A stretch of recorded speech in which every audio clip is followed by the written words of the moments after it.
Chapter 6. And the sons of the prophets said unto Elisha, Behold now, the place where we dwell with thee is too strait for us. Let us go, we pray thee, unto Jordan, and take thence every man a beam, and let us make us a place there where we may dwell. And he answered, Go ye. And one said, Be content, I pray thee, and go with thy servants. And he answered, I will go. So he went with them. And when they came to Jordan, they cut down wood. But as one was felling a beam, the axe head fell into the water, and he cried and said, Alas, master, for it was borrowed. And the man of God said, Where fell it? And he showed him the place. And he cut down a stick, and cast it in thither, and the iron did swim. Therefore said he, Take it up to thee. And he put out his hand, and took it. Then the king of Syria warred against Israel, and took counsel with his servants, saying, In such and such a place shall be my camp. And the man of God sent unto the king of Israel, saying, Beware that thou pass not such a place, for thither the Syrians are come down. And the king of Israel sent to the place which the man of God told him and warned him of, and saved himself there not once nor twice. Therefore the heart of the king of Syria was sore troubled for this thing.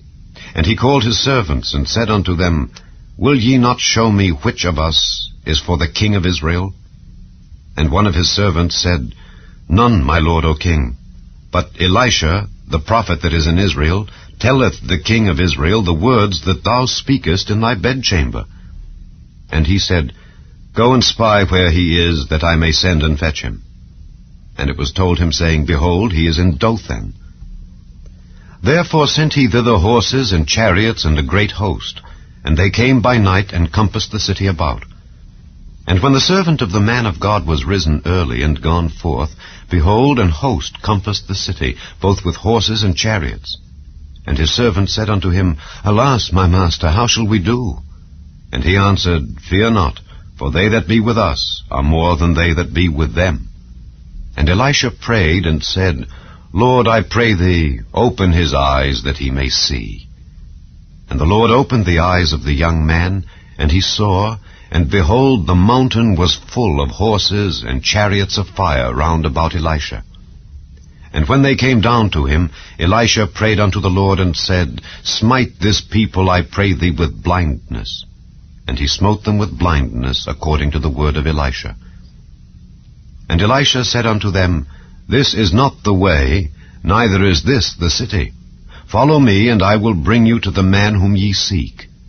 But he led them to Samaria. And it came to pass, when they were come into Samaria, that Elisha said, Lord, open the eyes of these men, that they may see. And the Lord opened their eyes, and they saw, and behold, they were in the midst of Samaria. And the king of Israel said unto Elisha, when he saw them, My father, shall I smite them? Shall I smite them? And he answered, Thou shalt not smite them. Wouldest thou smite those whom thou hast taken captive with thy sword and with thy bow? Set bread and water before them, that they may eat and drink, and go to their master. And he prepared great provision for them. And when they had eaten and drunk, he sent them away, and they went to their master. So the bands of Syria came no more into the land of Israel. And it came to pass after this, that BEN-HADAD, king of Syria, gathered all his host, and went up and besieged Samaria.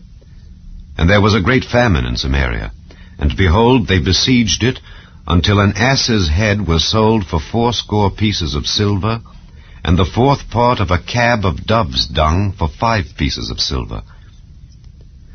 And as the king of Israel was passing by upon the wall, there cried a woman unto him, saying, Help, my lord, O king.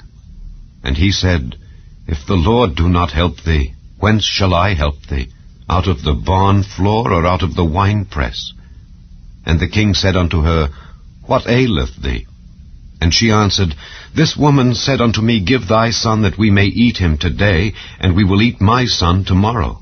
So we boiled my son, and did eat him. And I said unto her on the next day, Give thy son, that we may eat him. And she hath hid her son. And it came to pass, when the king heard the words of the woman, that he rent his clothes. And he passed by upon the wall, And the people looked, and behold, he had sackcloth within upon his flesh. Then he said, God do so and more also to me, if the head of Elisha the son of Shaphat shall stand on him this day. But Elisha sat in his house, and the elders sat with him. And the king sent a man from before him, but ere the messenger came to him, he said to the elders, See ye how this son of a murderer hath sent to take away mine head? Look, when the messenger cometh, shut the door, and hold him fast at the door. Is not the sound of his master's feet behind him? And while he yet talked with them, behold, the messenger came down unto him. And he said, Behold, this evil is of the Lord. What should I wait for the Lord any longer?